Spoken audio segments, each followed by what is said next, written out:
Movie की शुरुआत Europe की एक छोटी कंट्री इलियारा से होती है। यहाँ समानता इलियारा की रॉयल फैमिली की दूसरी बेटी है, लेकिन उसको एक प्रिंसेस की तरह ट्रीट नहीं किया जाता क्योंकि वो फैमिली की बड़ी बेटी नहीं है, जबकि उसकी बड़ी सिस्टर एलेनोर को हमेशा ही वो सब कुछ मिलता है जो वो चाहती है।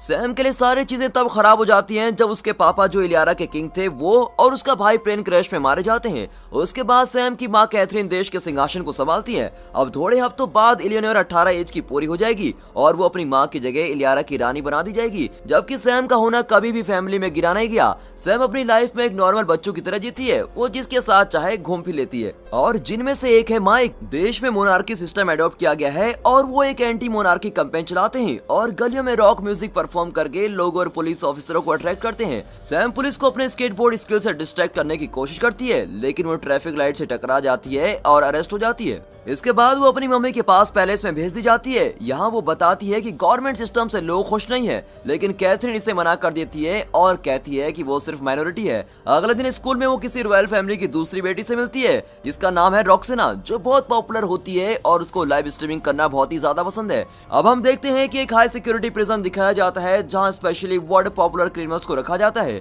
उधर दो गार्ड दिखाई देते हैं जो एक आदमी इनमेट 34 को खाना देते हैं। उसको एप्पल में एक हिडन कैपेसिटर मिलता है जिसका इस्तेमाल करके वो नेक कफ को खोलता है और अपनी टेलीकिनेसिस पावर से डोर खोलता है और वहाँ से भाग जाता है। माइक और सैम म्यूजिक स्टूडियो में प्रैक्टिस कर रहे होते हैं जो पैलेस में होने वाला है। माइक सैम को ब्रैम्बेलन के कंसर्ट के लिए बुलाता है और सैम मान जाती है। अब वो सरप्राइज हो जाता है जब सैम गार्लिक नाम की खुशबू उसके मुंह से पहचान लेती है जो उसने 2 दिन पहले खाया था। उसके बाद सैम अपने ओल्ड स्टफ को देखती है जो उसके पापा का भी ओल्ड स्टफ है और उसको अपने पापा की याद आ जाती है जो उसको स्नोफ्लेक्स करके बुलाया करते थे क्योंकि सैम उनके लिए बहुत ही ज्यादा स्पेशल थी। उसी रात वो एक प्री इवेंट अटेंड करती है जो कि एलेनोर के राज तिलक से ठीक पहले किया जाता है। उसको एकदम से याद आता है कि उसने तो माइक से प्रॉमिस किया था कि वो उसके साथ पार्टी में जाएगी। अब वो अपनी मम्मी से झूठ बोलती है और एक रॉक गर्ल बन के माइक से मिलने चली जाती है। हालांकि दोनों के पास आईडी कार्ड नहीं होता और उन्हें बिल्डिंग के अंदर एंट्री नहीं मिलती। वो एक बैकडोर वर्कर से टकराते हैं और सैम दूर से ही डोर का पासकोड एंटर करके देख लेती है और फिर वो दोनों बिल्डिंग में एंटर कर लेते हैं। सैम को एकदम क्लब की सारी चीजों की आवाजें सुनाई देती है और चाहे वो हार्ट बीट हो या फिर कोई इंसेक्ट की बजिंग,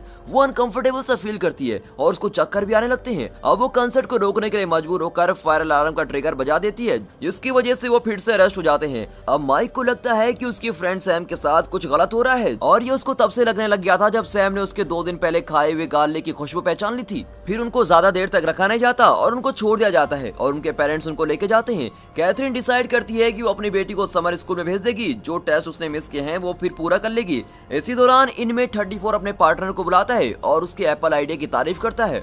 अब ये बात सामने आ जाती है कि कैथरीन ने ही उसे जेल में डाला है। वो अपनी दूसरी चाल चलने से पहले अपनी टेलीकिनेसिस पावर को बढ़ाता है और सैम को सीक्रेटली फॉलो करता है। अगले दिन सैम समर स्कूल को अटेंड करती है। यहाँ उसको जनवरी मिलती है। जनवरी ये कहती है कि उसके पापा उसके अंकल के दोस्त हैं। वहाँ पर सोसाइटी से मैट्यू, टूमा और पॉपुलर रॉक्सेना भी है। कुछ देर बाद जो इस समर क्लासेस के लिए रिस्पॉन्सिबल होता है यानी कि प्रोफेसर जेम्स मोरो, वो क्लास में सभी से मिलता है और वो बताता है कि तुम सभी रॉयल फैमिली के दूसरे बच्चे हो। वो उन्हें बताता है कि उनमें सुपर पावर है जिनके बारे में उनको नहीं पता। वो कहता है कि समर स्कूल का पर्पस है उनको secret society of second born के लिए ट्रेन करना और कैथरीन इस सीक्रेट सोसाइटी की लीड है। अब ये सुनकर सैम शॉक्ड हो जाती है कि उसकी मम्मी यहाँ की लीडर है। वो बताती है कि सोसाइटी को इसीलिए बनाया गया है ताकि वो मोनार्की को थ्रेट्स और दुनिया भर के क्रिमिनल से बचा सके। और बुरी खबर ये है कि जो स्टूडेंट्स इस टेस्ट को पास नहीं कर पाएंगे उनकी मेमोरी को मिटा दिया जाएगा ताकि उनको ये कभी ना पता चले कि उनके पास कोई सुपर पावर भी थी। अब वो अपनी पहली ट्रेनिंग स्टार्ट करते हैं जिसमें उनको पिरामिड तक पहुंचना है, लेकिन वो इतना आसान नहीं जितना लगता है।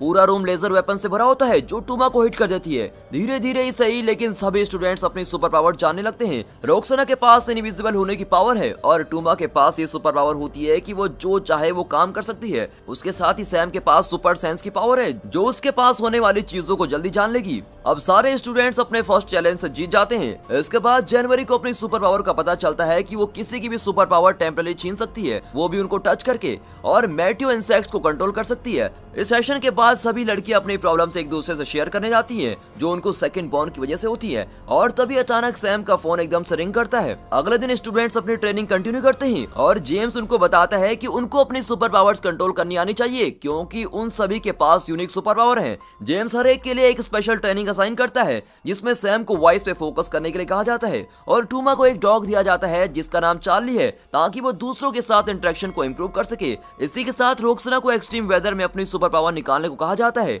और मैट्यू को इंसेक्ट को कंट्रोल करने की प्रैक्टिस के लिए कहा जाता है। जनवरी को स्विमिंग पूल के पास लाया जाता है ताकि वो पानी के अंदर सांस लेने की सुपर पावर बनाए रखे जो उसने अना से चुराई है। जेम्स अपने स्टूडेंट्स की पावर को लॉन्च के टाइम भी आजमाता है। वो सैम को पॉइजन खाना देता है ताकि वो अपनी सेंस पावर से पता लगा सके कि इसमें जहर है या नहीं और जनवरी अपने फेवरेट एप्पल उसके साथ शेयर करती है। उसी रात माइक के पापा आते हैं और माइक को प्रिंसेस चिल्लाता हुआ देख लेते हैं। उसके पापा उसको एडवाइस करते हैं कि बेटा रॉयल फैमिली से दूर रहना चाहिए क्योंकि हम उनके लेवल के नहीं हैं। अगला दिन सैम को उसकी मम्मी एक अंडरग्राउंड हेडक्वार्टर में लेके जाती है। यहाँ अलग अलग चीजें रखी होती है। उनमें से एक डीएनए बेस्ड नैनो डिवाइस होती है जो स्पेसिफिक लोगों को उनके जेनेटिक सीक्वेंस से टारगेट करती है। फिर कैथरीन उसको कुछ ट्रिक्स देती है जिससे वो अपनी सुपर पावर को बढ़ा सके। उसके बाद रॉक्सना को छोड़कर सभी स्टूडेंट्स अपनी सुपर पावर के मास्टर बन जाते हैं। सैम वॉइस को करेक्टली गैस करती है। मैटो इंसेक्ट्स को अच्छी तरह से कंट्रोल करना सीख लेती है और चार्ली टूमा का ऑर्डर मान जाता है और जनवरी अपना बेस्ट रिकॉर्ड बनाती है पानी में ब्रीथ होल्ड करने का।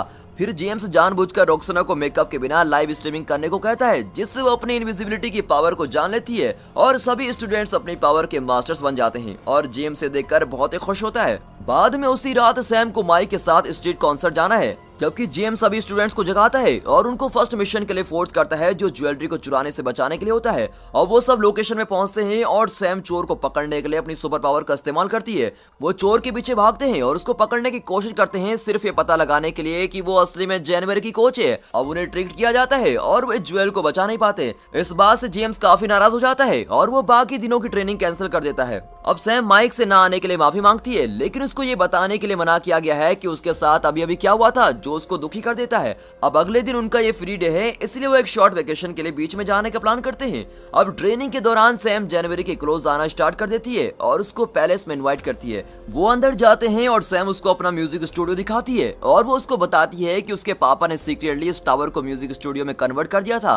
अचानक माइक स्टूडियो में दिखाई देता है और वो सैम को उसके बिना खुश होते हुए देखकर नाराज हो जाता है। कुछ ही देर बाद इनमेट 34 आता है और वो स्टूडेंट्स पर टेलीकिनेसिस से अटैक कर देता है। उसके जाने से पहले सैम को उसके स्नोफ्लेक्स कहने की आवाज आती है जो उसको उसके पापा बुलाया करते थे। फिर सैम सोचती है कि इसको ये नाम कैसे पता क्योंकि ये तो सिर्फ मेरे पापा ही बुलाया करते थे। जेम्स उसको शांत होने का ऑर्डर करता है लेकिन सैम नहीं मानती और उसके पीछे भाग जाती है। सैम उसका पता लगा लेती है और यहाँ जेम्स उसको बचाने की कोशिश करता है। फिर वहाँ पर इनमेट 34 और जेम्स के बीच में फाइट होती है लेकिन वो उसको मार देता है। वो उसे बताता है कि वो उसका अंकल एडमंड है। वैसे ही जनवरी आती है और एडमंड को पंच करती है। फिर दिखाते हैं कि यहाँ टीचर हॉस्पिटलाइज हो जाता है। कैथरीन को अपनी बेटी को सच्चाई बतानी पड़ती है और वो बताती है कि एडमंड ने सिंहासन के लिए तुम्हारे पापा को मारा था इसीलिए मैंने उसको जेल में बंद करवा दिया था। अब सैम एडमंड को मिलने की डिमांड करती है ये पता लगाने के लिए कि असली में वो उसका अंकल है कि नहीं। वो उसको बताता है कि उसका मोटी मोनार्की खत्म करना था जिससे सारे लोग इक्वली रह सके। फिर वो बताता है कि वो अपना सब्र खो चुका था सैम के पापा का वेट करते करते कि वो अब कोई चेंज करेंगे लेकिन उन्होंने कोई चेंज नहीं किया इसीलिए उसने उसका मर्डर कर दिया।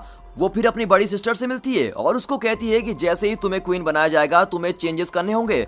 इसी दौरान सभी स्टूडेंट सैम को सपोर्ट करने के लिए एलेनोर के राज तिलक में जाने के लिए मान जाते हैं। उसी रात सैम डिसाइड करती है कि वो हॉस्पिटल में जेम्स से मिलने जाएगी। वो उससे माफी मांगती है और उसे माफ कर देता है। राज तिलक का दिन आ जाता है और यहाँ दुनिया भर की रॉयल फैमिलीज आई होती हैं। फिर दिखाते हैं कि वहाँ पर टूमा की सुपर पावर्स काम नहीं कर रही हैं, जबकि जनवरी खुद में परसुएटिव सुपर पावर्स ले लेती है जो उसने टूमा से चुराई है और वो चुपके चुपके अंडरग्राउंड हेडक्वार्टर में जाती है। फिर वो गार्ड्स को ऑर्डर करती है कि एडमंड को जेल से फ्री कर दिया जाए और ये सच्चाई सामने आती है कि वही एप्पल ट्री के पीछे थी। उसके बाद वो फ्रेंड के पास चली जाती है और उन्हें ऑर्डर करती है कि उसे फॉलो करो और उन सबको एक सेल में बंद कर देती है। मैटो सैम को ये सब अपने एक बीज के थ्रू बताती है। सैम अपनी सुपर पावर सेंस की वजह से वो एडमंड को ढूंढ लेती है और उसका पीछा करने लगती है। फंक्शन चल रहा है और एडमंड कैथल के बाहर पहुंच जाता है और एक नैनो डिवाइस सेट कर देता है जिससे वहाँ सारे खून से लथपथ हो जाएंगे। इसी दौरान सैम को पता चलता है कि जनवरी उसका पीछा कर रही है, इसीलिए वो माइक के घर जाती है और उससे हेल्प मांगती है। पहले माइक उसको मना कर देता है, फिर वो एक साथ मिल जाते हैं और जनवरी को बाहर निकालने का इंतजाम करते हैं